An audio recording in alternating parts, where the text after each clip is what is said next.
Welcome to the Earth program, everybody. Here we are. In New York. Music Twindustry.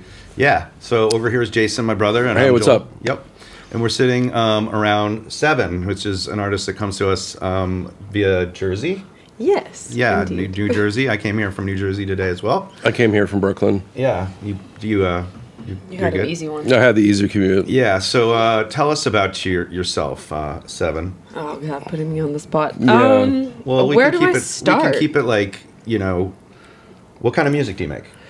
I make electronic pop. I would say. Good answer. Yeah. It's a good way to put it. I would agree. It reminds me of a lot of stuff. I mean, it's very unique, but I don't know. Like, I love Kosheen. I love Massive Attack. I love, these things that are kind of, I wouldn't put it in the trip hop category whatsoever, Not but quite, like, yeah. no, but it's It beautiful. definitely takes me back there, though. Very ethereal and very cinematic. There's a lot of stuff going on. Yeah. Yes, definitely that is the inspiration. Portishead, Massive Attack. Wonderful. I also really love a lot of like dark wave, like 90s synth pop. Mm-hmm. So that kind of fused together is what Yeah. I I'm try a to sucker make. for Depeche Mode, New Order, things love like Depeche that. Mode. Yeah. Yeah. I mean, I'm good for a hook. I love a good pop hook. Yeah. And then some messy, dark stuff, too. Yeah, 100%. I try to write lyrics that are, real. Mm-hmm. Yeah. What That's kind of good. topics are you talking about on your songs? Mostly the human experience, and I think a lot of it's been therapeutic for me because I've, my life's been, everybody's life is like turbulent to an extent, but Sure. I feel like mine's been pretty turbulent for me. Wow, really? So it's mostly me kind of like living through those experiences and like kind of putting my emotions out there. That's awesome. Processing your Music can be very cathartic. Yeah. Yeah. It's Writing good for lyrics, processing. leaving it on the floor, For sure. performing it, letting it out. I think that not only that, it also speaks to other people who actually feel like you do. Yeah, and I mean, a lot of it, I think, in today's world, like for me, for example, one of my, I would say, like, it's not the latest track, but it's one of the latest tracks. It's called Last Thing. It's about, for example, substance abuse. Okay. And in a sense that, like, not the substance abuse of, like, people becoming drug addicts, et cetera, but, like, the accepted and normalized substance abuse that happens in society. Sure. Yep. So, yeah, I mean, it's all these kind of, like, topics that touches. No, that's interesting. That touch us. Yeah, Just to talk about addiction for a minute, I mean, that's actually true, is that we're in an industry that's littered with drugs and alcohol. When I was at record companies, for instance, every Christmas you'd get like a bottle of champagne or like your own whiskey bar or like, you know what I mean? They're like, good job, Jason. And I'm like, Here, wow, get fucking trashed. you want me to like drink this now? And I remember, Jason, you were on a retreat with Universal, and you sent me a picture of a bottle of vodka that they put that was more than anybody could drink. Oh, yeah. In your room, and I said, it's a trap. Yeah. Like, let's see who drinks it and gets Let's fucked see up. who and drinks it and gets fucked up. does and something then embarrassing. Ruins their career. It's like Yeah. they put that in everybody's room to see who's going to do that, right? Yeah, I think I brought it's it home. But also, I know we're going all over the fucking place here. We can edit this to put it in order, right? Yeah. But it's like in America, you can go and you take drugs freely, like drinking and stuff at a holiday party, right? And that's totally normal. That seems like you shouldn't be drinking with your colleagues and your boss. That seems like absolutely the wrong thing to be doing. you know? Right. Yeah. So anyway, it's just I've always thought that was weird, the concept of a Christmas party and everybody that works together and has to act normal, like on Monday, should be getting fucked up around each other. Yeah, I that's feel true. like the music industry should even have it like the other way around because everybody gets fucked up all the time. Sure. Yeah. And then when they get together for like a Christmas party, okay, it's so Should be like a spa day. Yeah, I think eventually Massages get and a sobriety. spa day, and I think more and more now the music industry has got a lot of younger kids that have a different bent on how they're going to live their lives growing up. Yeah. There's our friend Nick from Jump Global is doing some really cool stuff around health and wellness. Yeah, so is Marnie Wadner. Yep. Who we're going to have on this podcast eventually as well to talk about mental health and physical health So and there's not burning a lot of yourself out. leadership. Yeah, a lot of leadership happening in the younger generation, so that you don't become a 50-year-old that's completely Awash in drugs and alcohol or whatever the hell it is. Yeah, because I mean, not only is it like super easily accessible, but it's also still kind of glamorized and glorified. socially acceptable for sure. Yeah, and I did see like I actually got like a tractor, you know, the DJ tractor recently Oh, cool. for Christmas from my husband. Cool. And we were watching Norman Cook, Fatboy Slim, Yep. Yeah. teach some DJing. And he's like, you always gotta be higher or drunker than your crowd. I'm like, right. I don't know if that's good advice. That's not good advice. I don't know if that's good advice. I love him. Yeah. He's great. I think Norman's but- awesome. Yeah. But I feel like people from the UK, they just like deal with substances much better. They can somehow like fall into the addiction Yeah. and not become a total mess. Right, and then right. climb out of it and be Some like, can, oh, though. okay. some can't, rather. Yeah. So how long have you been doing music, like, exactly? And How did it start? how did it start? Oh goodness. I always have been like writing and singing sort of secretly, and I wasn't like kind Secretly. of yeah. I wasn't too open about it because I didn't think I had such a strong voice. I didn't think I was that good.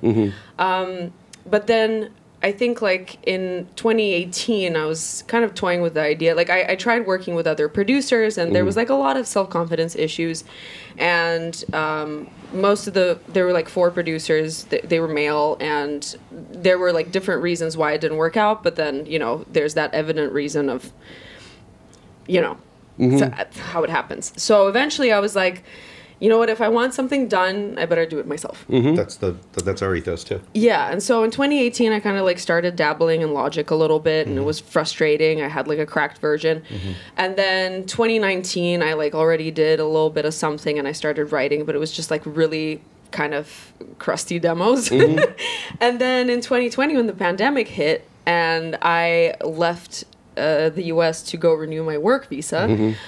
I ended up being stuck in Europe, not being able to come back here, living on my Really? sister's couch. Wow. How did that happen? It's Trump, COVID. Just didn't want anybody coming back into the country? I mean, he closed the borders like March 5th. Oh, that's or right. I something forgot like about that. Yeah, so there were like a lot of things that came into play, and I was at my sister's place, crashing with her. Had my MIDI keyboard, I had my cracked version of Logic, and I'm like, well, if it's not now, then when? When? I mean, that's actually true. Like, you kind of went back to school yourself Yeah. during this time. I think that's fantastic, actually. Yeah. Rescaling. And so I just I made another couple of demos, and then I reached out to a couple of producers locally just to give me some feedback, like remotely, and kind of worked off of their feedback and learned off of YouTube, and I'm like, it's the best silver lining. That's amazing. Yeah. So since 2020, officially, I'm like taking music seriously. That's awesome. Yeah. So do you Yeah. produce for other people as well, or is it when you do a collaboration? I see that you've done collaborations with other artists. Are you the one usually creating the track at least? So I've produced 2 tracks fully for another artist. I've done now a collaboration with the girl Grace Blue, and I'm doing more and more of that collaboration and also co-production for other That's artists. fantastic. So there's a lot of stuff that's in process right now. That's fantastic. Yeah. I'm really happy to hear that. Thank you. Excellent. Hello. What about you guys? What's your journey knock with my music? fucking- I know it's long. Wow. My journey with music is. It's a long fucking day. It's a different podcast. Yeah, Oh, I mean, okay. but the real Briefly. quick, Real brief story is, is Joel grabbed the guitar and had all the ether talent, and I tried to play bass. We had a really shitty punk band when we were like 12 years old, and I couldn't really keep up with him. Like, he got all the ether talent, and I'm like, maybe I know how to make money on that. That's not really what I thought. I thought, how do I contribute? And we were part of a thriving punk rock scene in the Philadelphia area, punk rock and hardcore. What year is that? This is 1988. 1988, yeah, late 80s. We were like 12 years old. And so we started signing, bands, which wasn't really, a contract. We had a high five and a handshake, and it was often, if you don't want to, yeah, it's a deal. But it was like, it was really like, it was very fluid because we were, into hardcore, and we had an ethos, and we're like, we don't really need to do a contract. We did 50-50 splits with everybody, so we were creating 7-inch vinyl. And we would press, a couple thousand records and give them half the pressing. So they could go sell it for $3 or $5 or whatever they really wanted to sell it for while touring or playing shows or whatever. And that's how they got compensated. And we distribute the rest into the stores and sell them via fanzines and mail order and whatnot. Yeah, it became a business. Smart. We never intended. Smart. Yeah, it was a fun little hobby that rolled into Jason's real career. Yeah, no, I mean, so what ended up happening, long story short, is until 1994, through 94, 93, We were putting out lots of hardcore records. We were selling about 10,000 of each one, as well as T-shirts and other stuff through mail order, through distribution, through directly to stores. It became a real business. And at that time, I became the head of music marketing for Urban Outfitters, the clothing company in Philadelphia, where their corporate headquarters were. And it's an interesting story, is that the CEO... the corporate offices were above one of the stores, and I was dating one of the people who worked in as a men's fit buyer. Like, so I was a perfect medium. So they would have me come in and try clothes on. So you're a fit model. I was a fit model, yeah, exactly. Nice. You know, they'd have me try on clothes. You and me have that in common. Oh, wonderful, yeah. So I'm like, how do you like this grunge look? You know, how do you like this? You know, whatever. Like, I was just wearing ridiculous stuff that they were going to either buy or show it into the store, and then ask my opinion about it. No. And anyway, long story short is every time I'd walk through the store, I heard Lenny Kravitz, "Are you going to go my way? Are you going to go my way?" And I'm like, I cannot listen to this song one more time or this album one more time. Why is it on all the time? It's the only one they had. They had like 5 CDs. And I finally, the CEO walked by and I grabbed his arm and I gave him a 5-minute elevator pitch where I'm like, do you realize the music in here is terrible? Therefore, the stores elsewhere, and they only had about 30 stores, they weren't public yet, the music must be terrible in those stores as well. And he goes, I don't know what to say. We give each store like $30 a month to buy CDs. And I'm like, buy CDs? Why would you buy CDs? And I'm like, that's insane. I'm like, the same people who buy your clothing are buying music, buying concert tickets, are music fans. You know, they're not just into fashion and jeans and shit. And he's like, well, that's a really interesting concept. If you want to try it out, I'll, you know, give you a job doing it. I'm like, whoa, okay. So I created my own job by complaining. You know, essentially. That's and they gave me the runway to build it. I did that for about 1.5 years.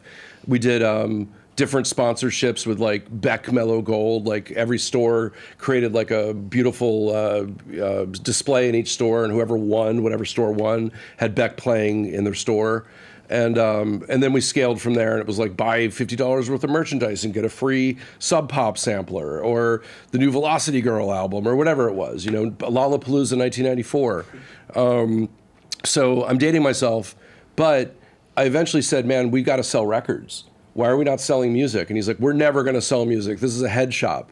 I'm like, a head shop? Yeah, okay. Dude? Yeah, it's not a head shop whatsoever. It's like, that might have been the vibe in the early 70s, Yeah, I or remember whatever. the first store was sort of like that. That was University of Pennsylvania, in West Philadelphia. But they were far from a head shop, right? It was just selling like all sorts of weird shit in the basement, like housewares and weird stuff. And I'm like, no, you really should sell music. It's the same audience. And as I was leaving the company, because what ended up happening was all of the bands on our label, Joel was in Syracuse and then in Japan for a little while. He was learning advertising with a minor in metaphysics and Japanese. I was pre-med and I hate blood. So I would have made a horrible doctor. All worked out. Yeah, it all worked out. So in '94, I guess really the spring, summer of '94, I had loads of A&R people from New York coming to Philadelphia. And they wanted to take me to lunch or dinner. And I was very upfront. I'm like, I don't have contracts with any of these people. And they're like, oh, really? Like, check. Yeah, you know, totally. get the check, and then they go around me and talk to the artist directly. The thing is that when you're in a hardcore band or a punk rock band in high school, half of them want to be doctors and lawyers. You know, the other half maybe not. They're just scumbags. But they just don't want to barcode. Yeah, they just don't want to like do it. And there was a lot of thing about indie credibility at the time, and I'm not signing to a major and all this shit. And so none of our acts got signed. You know, none of them did. And it wasn't because I was standing in the way. I was like, go ahead. But none of them could make a deal. And in the end, the labels came back to me and said, well, why don't you work for us? So I was offered a job at Geffen Records, and I was offered a job at Columbia Records. And I met one of my mentors, David Kahn, who's an incredible producer, produced all the Fishbone records that I liked, the Bangles, like just incredible, incredible guy. And I went to New York. I didn't even know it was a job interview. I'm not sure it was a job interview. And I met with him for 3 hours. And we talked about everything from like ambient music to like Bobby Brown and the JB Horns and punk rock. And just like, I met my musical match. I met somebody who knew more than me. And I was like 19 or 20. I just turned 20. And I ended up quitting Urban Outfitters because every time I stayed home from work, you know, I actually made more money because we were fulfilling mail order. I was chasing down receipts, you know, receivables from distributors on records that they had sold. I was running a business, but I was kind of ignoring the business while I was doing this other stuff. So I was sitting in a windowsill of a loft that we had in Philadelphia where we ran our company from. drinking coffee and watching cars go over the Ben Franklin Bridge, and the phone rang. And I'd already been offered a job at Geffen, and Geffen was the shit at the time. They had Nirvana, Guns N' Roses, Sonic Youth, you know, a lot of stuff that I really cared about. But Columbia Records had like this amazing catalog of like, you know, Bob Dylan and Barbra Streisand and just like Miles Davis and The Clash, just like all this shit that I really cared about for like 100 years. And I went to New York. I met with David for 3 hours. He called me while I was sitting in the windowsill, and he's like, "Hey, man, I'm in San Francisco. I got like 5 minutes. Will you come work for me?" And I'm like, "Yeah, I will." And I made that decision immediately. Before I knew it, I was living in New York and above a falafel place on McDougal Street. It was fucking horrible. Yeah, yeah, it was terrible. It smelled like shawarma. Yeah, smelled like shawarma all the time. There were roaches everywhere.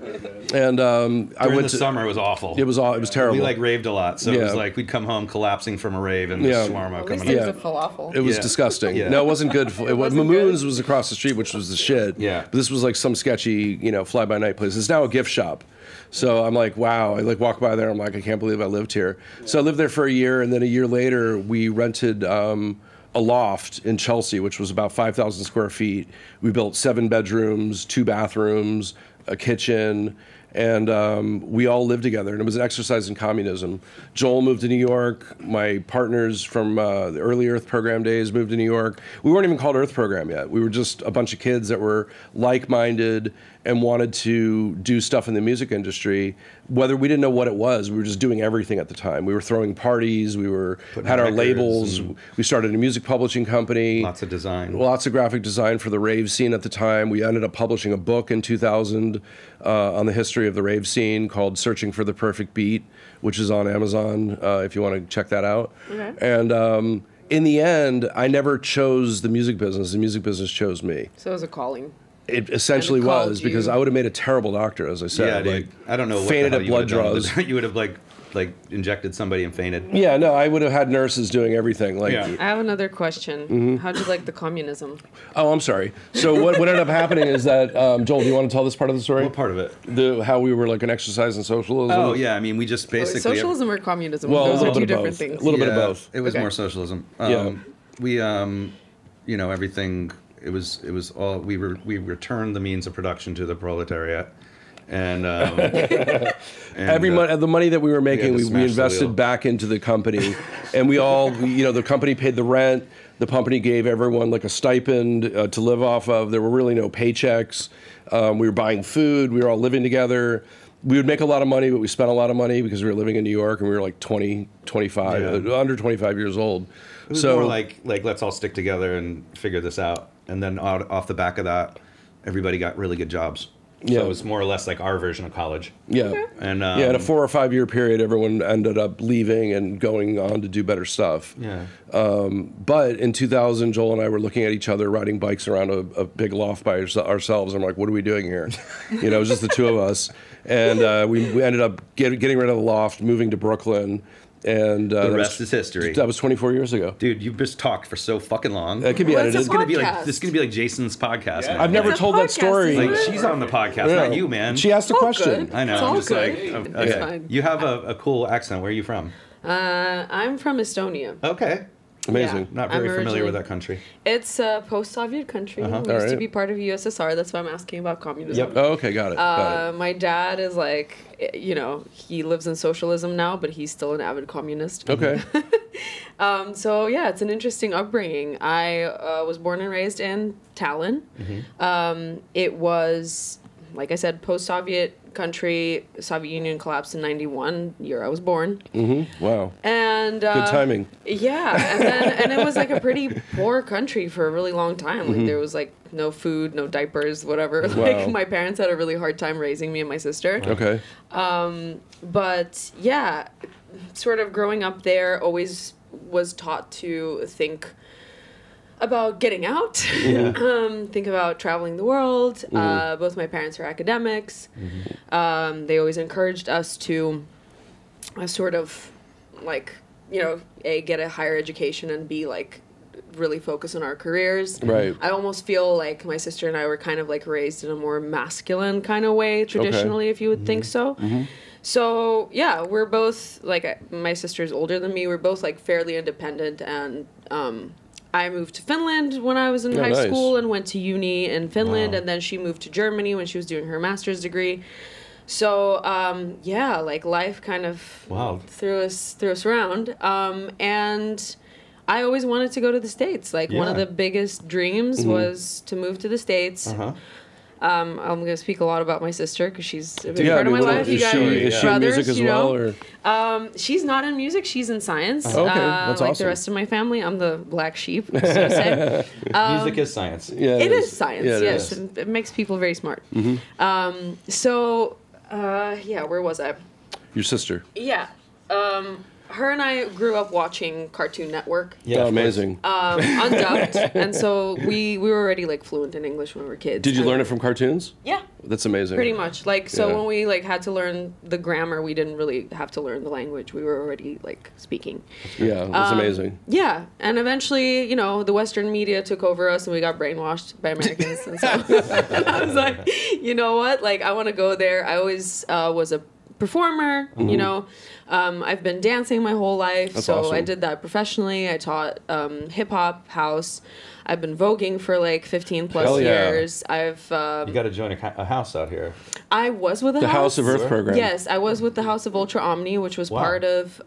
It's like an old way house that was part of Paris is Burning. Yeah. If you've seen that movie, Yeah, absolutely. I used to go to Vogue balls in New York. Like, Did you go to the Piers or did you go? No, we went to like Escalita? a friend of mine did nonprofit work for HIV and AIDS patients, where she would give massage therapy to them. And so she had a lot of people who were in the Vogue scene. Yeah. And one night she's like, will you go to this Vogue ball with me? I'm like, hell yeah. I'd seen Paris is Burning. And this was like some lit shit. This was like in a church basement in like the South Bronx. And it was unbelievable. Like, I mean, people were like, yo, bitch, and like just walking the thing and There's like a lot of doing, attitude, throwing shade and doing the whole thing. And they have these unbelievable trophies. And I felt like I was looking into something that was very much kind of like the rave scene for us. Yeah. You know, but it was its own culture and its own thing. And it was very pure still. And it's very creative. And it's not been insanely diluted creative. or like, excuse me, like Commercialized? you know, other than At that like point, yeah. Madonna, you know, doing a song about it. But even then people are like, I don't even know if they know that that's a scene, you know? I still find, like, when I tell people, like, that I've been doing voguing for this many years, they're like, what's voguing? Yeah. Really? Yeah. And I have to reference Madonna's music that's video. Right. Which is, you know, if people have nothing to do with dance, like, Yeah. They wouldn't it is know. a subculture, Yeah. right? And so I only discovered it incredible. like in 2010 when I was living in Finland and I was running a small dance school. Like I came out of high school and I was like, I want to teach people dance. So cool. That's cool. I rented a little hall and I started like getting groups together, and I was always like fascinated by voguing. I used to confuse it, like a lot of people in Europe confused it with whacking, but then I was like, okay, I'm gonna try and educate myself as much as possible. And I united with like a bigger studio. I was in Eastern Finland at the time. I united with a bigger studio that was in Helsinki, and we would like put our funds together to bring people out of New York. That's amazing. To come and teach. So we had Danny Polanco, we had Leomi Maldonado, Deshane Visu, all the ninjas come through and teach. And so, I'm like one of the like Nordic OGs of voguing. That's amazing. Wow. So happy to hear that. Yeah, Yeah. we should put that on the sticker. Yeah, we had like the grandfather of the House of Ninja, Archie Burnett, come through. He still teaches, I think, at Perry Dance, I believe. Okay. So, you know, we got like educated with, you know, Paris is Burning and Check Your Body at the Door and all those really awesome films. So dance brought you to America initially. not quite. Not quite. So what I'm brought like me writing in the story here. yeah, I'm going everywhere. That's okay. So my story is that I started modeling when I was 14 years Okay. old. Oh, wonderful. So Me too. I combined Joel's body double. model. Yeah. And I always thought that it's just like it's a door into Sure. moving to the States Yep. and getting to where the entertainment industry is. Well, there's a Yeah, lot of creative that's contacts smart. there, too. Yeah. Smart move. And so, I mean, I had a lot of trouble convincing my parents that this is what I want to do and this is what's good for me. And it didn't quite work out for me because I am not like your quintessential like skinny girl, which was the type of market that, you know, European market was really skinny at the time. Okay. And so I tried and I tried and tried, and like people would scout me on the street street, but they would be like, "You could be the next Kate Moss if you lost 7 kilos of muscle." Yeah, you're like, yeah, wow. And I was, muscle. and Yeah, I was muscle. because I was dancing, I was running track, and Yeah. I was like this really sporty You're girl. healthy. Yeah, and so. And I was like, no, you know what? I'm gonna try and continue fighting for If you get a beauty dope standard. habit- And look at what's popular on, having a fit body and having a muscle. The heroin muscles. chic sort of look has been Fallen away. long gone for a long time. Exactly. But so the fitness industry didn't really sort of kind of blow up until Yeah. like 2014, 2015. And by that point, I was like really ready to sort of give up on Right. the dream. Okay. I got married in 2015 to my now husband. Amazing. And we moved to Berlin Oh, from no, I Helsinki. love Berlin. Yeah. We moved because he started a job at a new medical startup, and I was still thinking that maybe I could model, but I also graduated from uni. And I was like, okay, I'm going to look for a job in marketing. And in the process of looking for this job, I get scouted at a bar. Oh, okay. And I'm like, you know what? I'm not skinny enough probably, but I didn't know what the German market looked like. Sure. And the German market is very much like the American market. It's very diverse. It's very commercial, and it's got a lot of money. And Okay. so this lady was like, I don't know how much I'm gonna work for you, but let's try. And in that process, I was also kind of getting into photography a little bit. So I established this really good relationship with the agency I was with, because not only was I modeling for them and it took off, but I was also like their sort of in-house photographer and amazing. building That's awesome. portfolios for new awesome. faces. How cool. Yeah, so always hustled. Double lane. Always been a bit of a workaholic. Yeah. And then eventually, 2017, or like end of 2016, the startup that my husband was working for kind of collapsed. There were like some stupid reasons, but it had really good potential, but it didn't work out. And I had gone to see a friend of mine in New York, and one of my agencies helped me get a meeting with Wilhelmina in the city. Fantastic. And so, yeah, the fitness division of Wilhelmina saw me, and they were like, "Yeah, you're great. You have a great body. You're gonna make a lot of money here. So, here's a contract if you want it." And my husband was like, "You know what? This is not working out here. If we stay in Germany, we have to." My husband's South African. Okay. I'm Estonian. We're both like English speakers. We didn't really have the capacity to learn German, and Yeah. like, but that a lot. Germany is still very German German. cartoons. Sure. Yeah, German cartoons. Yeah, So German cartoons would help you. eventually, we just decided to take a risk, and it was a huge Yeah. risk. And in March 2017, we moved to Brooklyn. Yeah. Awesome. Yeah. Yay, Where Brooklyn. did you land in Brooklyn? Because, like, where do you go first in Brooklyn? Bed-Stuy. Yeah. Okay. Yeah. All right, brownstones. Yeah, well, like it was like one of the new buildings, but we obviously had trouble finding a landlord that would give us a lease without credit history. Sure. Right, Yeah. right. So yeah, but we found a really nice guy, Nathan, my dude. Right on, right on. Yeah, What's up? yeah. What's up, so, Nathan? That's good. Helped us out. I'm glad. That's awesome. So for the last 7 years, you've been in the States. Yes. That's awesome. Yes. Did the modeling give you the visa? Yeah, so I was with the agency for 6 years.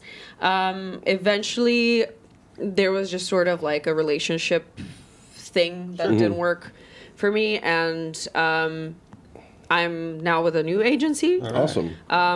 Modeling kind of plummeted during the pandemic, and it took me a while to sort of like get back into it. There were also some health issues, blah, blah, blah. Sure. But, you know, back at it. All right. That's So, awesome. all good. Yeah, no, I was checking out your Instagram. You got a lot of cool photos there. I imagine you have a lot of great creative I mean, the record connections. covers are also awesome Yeah, too. I mean, like you can Thank obviously you. Yeah. collaborate with you must be able to dial in a lot of big names to help you on this stuff creatively, is what I'm saying.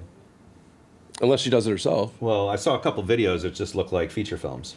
I mean, I got my videographers, Oh, wonderful. Okay. but it's me directing. Yeah, okay. That's But I mean, awesome. the one that I saw that you. was, what was the one that you told me to watch that you were really proud of? Lost Hotel. Yes, Lost Hotel. That's an Yes. amazing song, And, by the I way, was just too. like, Thank holy you. Yeah. crap! Like this is like cinematic, you know? Like it's just like, wow, that's a really, really hot video. I really, it's one of my biggest passions as well. I sometimes feel like I spread myself a little too thin with these things, but I am very lucky that like I have sort of an array of talented friends and acquaintances that Right. are always like, I present them with a pitch of an idea, and I like, you know, do a mood board, and I'll like write a storyboard and things like that, and I'll be like, okay, guys, I don't have money. Yeah. I don't have But money. I have you. But I Yeah, have but you. I have you, yeah. That's Can all you you help need me? is, I a mean- posse of friends that, Yeah. that can help you and carry you. That's incredible. Yeah. I mean, that's our ethos too. Is like more than, you know, strength in numbers. You know. Yeah. And ironically, like, I studied marketing pre-social media, Yeah. Right. and I feel like I know nothing. Well, dude, You social know? media is really just its own thing now. Yeah. You know. I don't even know if social media is that effective in marketing, truthfully, at the end of the day, because it's just too many things happening, and it's like doom scrolling, and like, you know, an ad pops up, and a you're like, trap. oh, annoyed by the Basically ad. and- competing with every other thing in the fucking world. yeah, that's fine. Whoa. Is that me? Yeah. Sorry. Is that Just hit already stop. time to leave? No, it was just reminding me to take my medicine, which I put in the fridge. So not And do you play any instruments, or is it strictly computers? I don't play instruments, but I'm a nerd, and so I learn as I go along. Yeah, so right. I actually figured out, I was like, okay, what key do I want this to be Right, in? right. Can I see all the chords? And then, so eventually I obviously learned to play what I produce. Yeah. that's awesome. That's excellent. Yeah. That's So great. that's cool. We'll have to get a guitar in here or something. And I'm gonna start a band. yeah. absolutely, that. Are you Let's kidding? do it. I know how to Yeah. play. I got a drum kit and a guitar set. He's got half the band in his house. Yeah, I've got I moved to the suburbs so I could start a dad band. I got a moped Yeah. as well, so I could like start a moped gang. So And then is his it friend like a sold his proper drum moped. kit, or is it like electronic? No, it's a real drum kit. It's a Gretsch, a Jazz Gretsch, what is it? A Catalina Club. And There then you what's go. the Like other 2 thing you feet have? deep. I have like a sundown half stack with an Ampeg head and all kinds of modified guitars. Got my and- Rickenbacker guitar. Yeah, crazy, Awesome. crazy guitars and amps and all the stuff you need to make a band, but nobody's in my band yet. So, Okay, I can be your band. That'd be nice. yeah. We both live in New Jersey. Yeah, I was Yeah, gonna say. We're both in Jersey, exactly. Awesome. Yeah. You can do Yeah. your dark wave band. Exactly. Do you play anything, Jason? I was always the vocalist. I played bass. I said in the 12. But it was not singing, it was more like pleading. It was pleading. Yeah, like Yeah. we were in a hard. No, what did you say, Joel? Huh?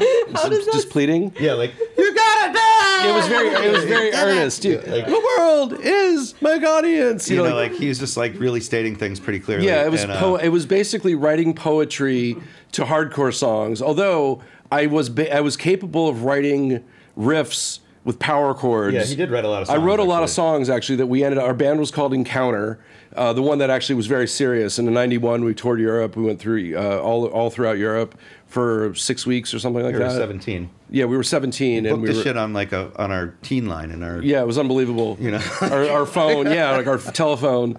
We went everywhere, and we were driving on the autobahn, like in a VW. in a Eurovan. Yeah, wagon. Eurovan. Like what the Eurovan fuck? and- How fast did you go? Not that not very fast. I mean, we had like fast. 7 We people were, like, trapped shitting in a ourselves, too, so- trapped in a van, and we just gotten our license. yeah, it was like pretty scary. You're like, isn't what it? the Like, fuck? the We're like, experience what's of it. asphalt mean? yeah. What's asphalt mean? Yeah, asphalt. We keep getting off at the wrong just exit. exit. Yeah, Yeah. yeah. Exactly. We know what it means now. Yeah. What does asphalt mean? But it's true. When you're driving on the autobahn when you're 17 in a VW bus, White-knuckling it. and then people are like wailing by you, and like BMWs going like 200 miles an hour. I'm like, it just makes you feel slow. Yeah, yeah. Yeah, but and- we did that. And we did an American tour.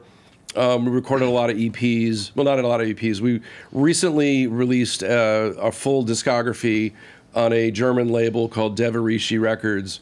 That it's funny because now we're like much older, but there's still people that care about what we did when we were like 16 and 17. That's so sweet. But it was really, for me, it was writing prose and poetry that didn't necessarily rhyme specifically well, but sang well. And there was no singing. You're absolutely right, Joel. Yeah, it was there was a couple things in key. yeah, it was in key. And like things, but it's basically like a thrash band with like a lot of like Slayer-esque riffs And yeah, and As melodic long as shit. there's emotion. It there was a lot of emotive. emotion in This it. was post. This is like pre-emo. Pre-emo, but melodic hardcore. Yeah, melodic hardcore Yeah, is that's the way I would exactly put what it was. And you can check it out. It's called Encounter. Yep. Okay. We have one song on Spotify. But the discography, we're gonna put Called the Consequence. discography. Yeah, we're gonna put the discography Yeah, out. we'll put the discography eventually out and start doing all that jazz, and Yeah. maybe we'll get invited migrated back to Germany. I don't know, but you know, Joel's been trying for years. Joel and our bass player Mike. Mike Out there in Germany wants to book us. Yeah, numbers at the bottom of the screen. Germans are a really interesting bunch. They're they like don't know how to certain lie. things that they really. Yes. No, Germans don't know how to lie. They're so honest. They're like your band is terrible, and you did not play long enough. Your band but isn't we as like good you as as your a record. person, yeah. Yeah, exactly. I'm like, I'm dude, like, I know wait. we've been in a van for 40 days, man. You guys were not very good. We're not going to be as good as your record. You were man. not very good. I like your my money records back. more. And you played very little. We played for like an hour. Yeah, I can just picture. You know, played because- 3 encores, bro. What are you talking about? Yeah, we were playing in squats. We were making shit up. Like, we were playing in squats. There was one time we were in Austria, we were in Vienna, and we played a club called Flex Your Head, which was like a squat It's still as well. there. It's still there, yeah. It's been there forever.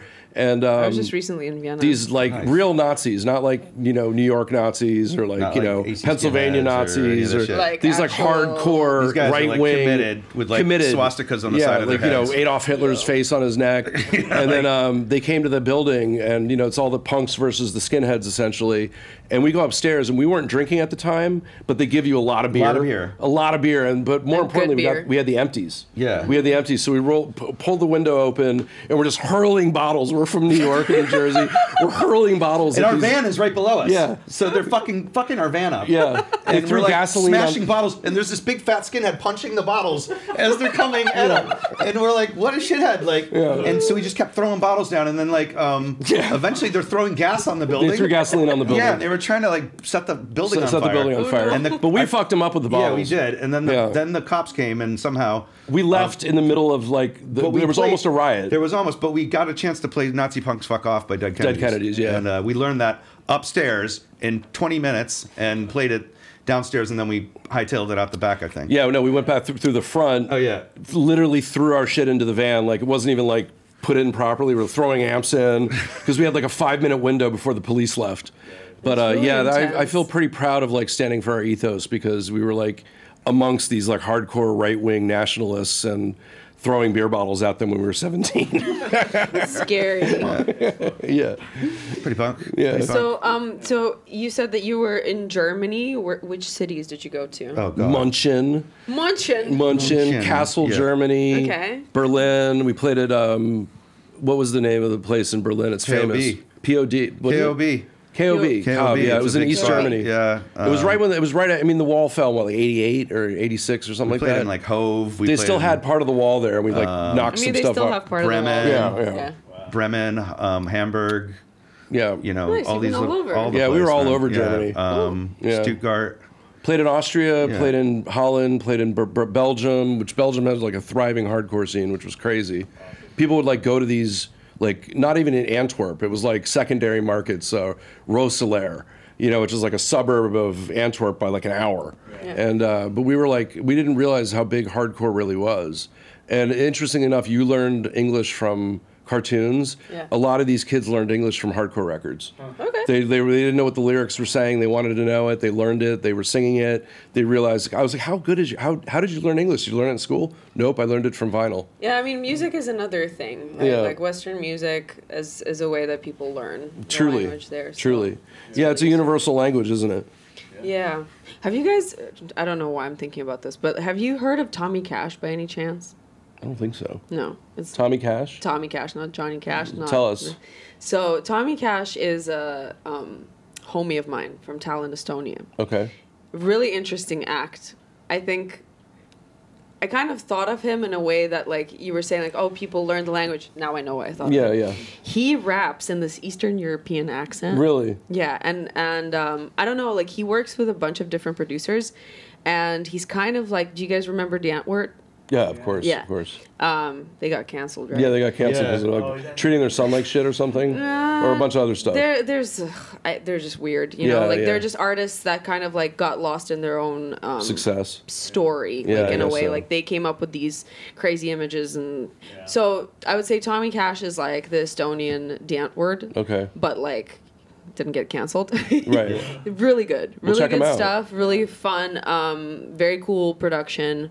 And the visuals, his music videos are like Are wonderful. really, really cool. So something We will check that out. Tommy Cash. All right, well, we can kind of wrap it up. Well, so let's talk about your new releases coming out real quick. Yeah. There's some new music that we can expect. Yes. So actually, I met one of your people, Yes. Dylan. Dylan. Dylan, right there. It's right over there. At a networking event, and I mentioned that I'm looking for a different distributor because I'm like working with one of those where there's no people working. Yep. Yeah. So yeah, I'm looking people forward working. to no people working. So a computer writes you back. Yes. So I'm looking forward to releasing. I have like 5, 6 kind of. There's a couple of them are demos. Nice. But next up will be Roller Coaster, which is a kind of a D&B Awesome. alt pop inspired track. Sure. I love a good roller. Yes. Yeah. We like the drum and bass. Yep. Yep. And then I would say like the second one is in collaboration with my friend Aspen Jade, who organizes these retreats that I just actually came back from. Tell us about that. What was that about? Her and a girl called Chelsea McIntosh, they organize retreats twice a year. Amazing. They pick a random Airbnb in the country, affordable stuff off season, and have musicians pay like $350 for like 4 to 5 nights. Amazing. Awesome. And it's usually like it accommodates between like 15 and 20 people.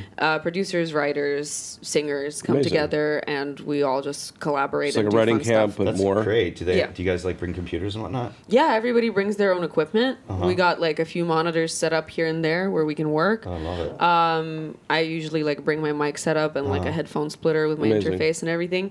So yeah, I came back from there with 2 demos. But so Aspen, one of the organizers, and myself, we are. This is a track produced by another producer, but yeah, we're releasing Infinite together. It's very it's cool. a really fun like stutter house track.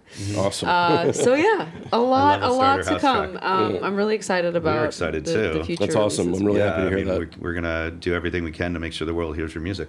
Yeah, and just to plug my friend's thing, it's called the Muse Collectives. Cool. And you guys should join at some point. I Yeah, will. it sounds, Have sounds like someone. something we would care about. Absolutely. Yeah. So One we'll- Kind of working sounds with like your like-minded communist people. setup. yeah, we're gonna put some links in our in the post down here, so you guys can follow the links to those appropriate sites. Yeah. Without anything else to talk about, I mean, I'm sure we could keep going and going and going. Good. Yeah. They cut it. But Awesome. Do you want to say anything else? Hi, Mom. That always